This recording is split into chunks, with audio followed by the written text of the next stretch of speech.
Hago este vídeo para presentar a mis compañeros fisioterapeutas este libro que acabo de publicar, que se refiere al comportamiento bioeléctrico de los tejidos o del cuerpo humano, haciendo mediciones de los tejidos.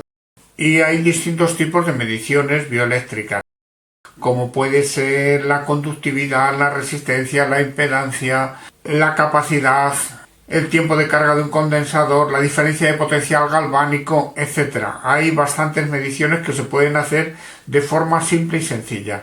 Como veis en la portada, hay un aparato que aplica una corriente imperceptible para el paciente, no la siente, un aparato que mide lo que está ocurriendo cuando pasa la corriente por los tejidos, lo envía a una aplicación que captura los datos y esos datos luego se procesan, porque no solamente mide en un instante, mide a lo largo del tiempo, a lo largo de un minuto, de 30 segundos, 40 segundos, lo que se le marque. Es interesante medir así porque el comportamiento de los tejidos no es estable, no es fijo, cambia.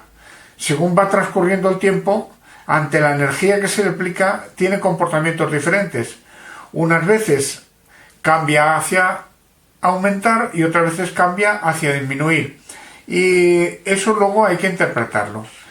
Entonces, en el capítulo 1 hablo un poco sobre el tema del electroma humano, de cómo influyen las corrientes en el cuerpo humano, un poco de la electrofísica y herramientas que he utilizado para hacer mediciones, ¿no? Y un poquito como entrada para hacer mediciones de impedancia y demás. En el capítulo 2 hablo de la medida de conductividad basada en el divisor de tensión. El divisor de tensión es una cuestión eléctrica que se explica aquí en qué consiste, y entonces en eso se diseña un aparato, que aquí por ejemplo tengo la fotografía de uno de los que utilizaba al principio, donde uso un electroestimulador que pasa por aquí y mide lo que está ocurriendo cuando pasa la corriente por los tejidos. Pero este tenía un problema, que en pantalla se ven los valores y quedan en la mente de quien lo está leyendo, pero no queda para presentarlo a cualquiera. Si no se ve, no se puede objetivar. Pero eso, claro, lo he ido evolucionando a más, ¿no? Pero aquí ya digamos que voy planteando cómo hacer las mediciones, distintos tipos de mediciones, utilizando distintos tipos de corrientes, cómo hacer las gráficas. Ya voy desarrollando el tema aquí distintos, sobre todo en plan de demostración. Siempre son respuestas reales de los pacientes. En el capítulo 3 lo dedico a medir la conductividad con corrientes alternas, utilizando corrientes alternas. Y además pues diseño un nuevo aparato para aplicar las corrientes alternas, desarrollo electrodos, cómo generar la corriente alterna, que la podemos generar de distintas formas y que se puede medir con la corriente alterna. El capítulo 4 son mediciones de resistencia, de capacidad, directamente con un multímetro, sin tener que utilizar una herramienta intermedia. Entonces, simplemente con el multímetro ya podemos hacer muchas mediciones, y aquí propongo cómo hacerlas. Y es un aparato que es fácil de conseguir, que todo el mundo tiene acceso, lo único que tal vez haya que utilizar un poco electrodos un poco específicos. No los que vienen con el multímetro. Las puntas de prueba del multímetro aquí digamos que no sirven. Habría que hacer unos electrodos específicos, ¿no? En el capítulo 5 hablo de una cuestión que es muy importante, que es el tiempo de carga de un condensador, porque es que nuestros tejidos se comportan eléctricamente como si fueran resistencias y como si fueran condensadores. Los condensadores tienen la capacidad de acumular carga y descargarse, y la resistencia de poner dificultad o facilitar el paso de la energía. Al combinar los dos parámetros se pueden leer los dos a la vez, con unas gráficas típicas que se llaman el tiempo de carga de un condensador, partiendo de una resistencia. Y claro, el organismo es resistencia y condensador a la vez. Y no los podemos separar. Entonces hay que establecer un método de medida donde en estas 4 gráficas estarían los 4 casos opuestos, ¿no? Y partiendo de aquí luego hay que interpretar lo que sale en cada paciente y en cada medición que se hace. Tendríamos el caso donde hay muy poca resistencia y mucha capacidad de acumular energía, y el opuesto donde hay poca resistencia y muy baja capacidad de acumular energía.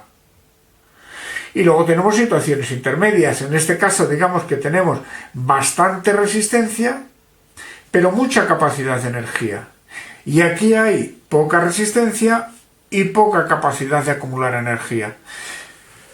Basándonos en esto, luego hay que interpretar lo que obtenemos con el paciente. Y este es un tema muy interesante, el tema del tiempo de carga de un condensador es muy interesante. Estas son curvas típicas, características, que he ido haciendo de mediciones que son reales, y se analiza el por qué y a qué se deben todas estas cuestiones en este capítulo. Luego ya pasamos al capítulo 6, donde se habla de exploraciones con corrientes monofásicas. Aquí eran alternas, antes eran alternas, y aquí ahora son monofásicas. Entonces tenemos desarrollar qué podemos hacer con corrientes monofásicas. Y con las corrientes monofásicas hay sobre todo muchos cambios electroquímicos dentro del organismo, y se habla un poco de ese tema, ¿no? En el capítulo 7 me dedico a tratar de que aquí se han hecho muchas pruebas, muchas mediciones con unos electrodos, con otros electrodos, para ver qué ocurría, qué diferencias había entre una forma de medir y otra. Después de hacer tanto tanteo y tantas pruebas, digo, hay que estandarizar las formas de medir para que, si lo hacemos varios, que a todos nos dé lo mismo y que todas las medidas sean referentes para todo el mundo. Entonces me dedico en este capítulo a tratar de establecer parámetros de estandarización y de referencia en este capítulo. Entonces hago mediciones. Aquí también propongo un aparato que es el que está en la portada para hacer mediciones del tau, de la conductividad, qué interesa medir, qué no interesa medir, qué ventajas tiene una medida, qué ventajas tiene otra. Todo eso os lo planteo para que luego ya vosotros, sobre todo jóvenes, intentéis avanzar en ello, continuar en ello. En el capítulo 8 hay una cuestión que es interesante. Me di cuenta de que hay lo que yo he llamado aquí diferencia de potencial galvánico entre distintas partes corporales sin tener que aplicar energía para hacer mediciones. Simplemente si medimos lo que ocurre entre una muñeca y un tobillo, nos vamos a dar cuenta de que somos como una pila. Puede que esté el polo positivo en la muñeca y el negativo en el tobillo, o al revés. En un lado puede estar de una forma y en el otro lado está la contraria. Por la mañana hay una polaridad y por la tarde hay otra polaridad. Entonces hay una serie de fenómenos aquí que los descubrí un poco por casualidad. Haciendo otras medidas me salían cosas raras y digo, ¿qué pasa aquí? A ver, esto lo tengo que aclarar. Y entonces se me ocurrió hacer mediciones sin aplicar corrientes y me di cuenta de que somos baterías. Tenemos diferencia de potencial entre unas zonas y otras corporales. Si están muy cerca, no, pero si están lejanas, sí. Entonces aquí hago una serie de mediciones, propongo una serie de mediciones, donde, y de hecho, diseño también un aparato para hacer ese tipo de mediciones, midiendo, controlando el tiempo de las mediciones, y con un multímetro pues voy leyendo la diferencia de potencial que hay entre unas zonas y otras. Y aquí explico cómo se hace, cómo hacerlo. Aquí, por ejemplo, la pongo esta porque fue curiosa, porque, por ejemplo, aquí había, durante un minuto medía una polaridad, invertía la polaridad y en un sitio me salía una y al invertir me salía la contraria. Pero resulta de que aquí hago una medición y me encuentro con que el cuerpo está cambiando de polaridad en ese momento. Esto fue una circunstancia que se dio por casualidad. Entonces me he dado cuenta de que hay cambios, a veces cambia el cuerpo por sí solo. ¿Por qué ocurre todo eso? Pues bueno, tiene que ver con el ritmo circadiano? Pues yo no sé, hay un montón de preguntas aquí que hacer. Y hay otra cuestión que es la persistencia de la corriente. Cuando se aplica una corriente, se mantienen esos efectos eléctricos durante un tiempo. ¿Cuánto tiempo? Pues depende de la corriente y de la energía que hayamos aplicado, pero vamos, más allá de 2 o 3 minutos no dura. Y luego al final tenemos un glosario de términos sobre lo que hay aquí en este libro y en otros libros también. Y esto es el libro. Espero que provoque ansia de investigación y de curiosidad en muchos compañeros y que os abra un camino de investigación. Simplemente yo he abierto la puerta.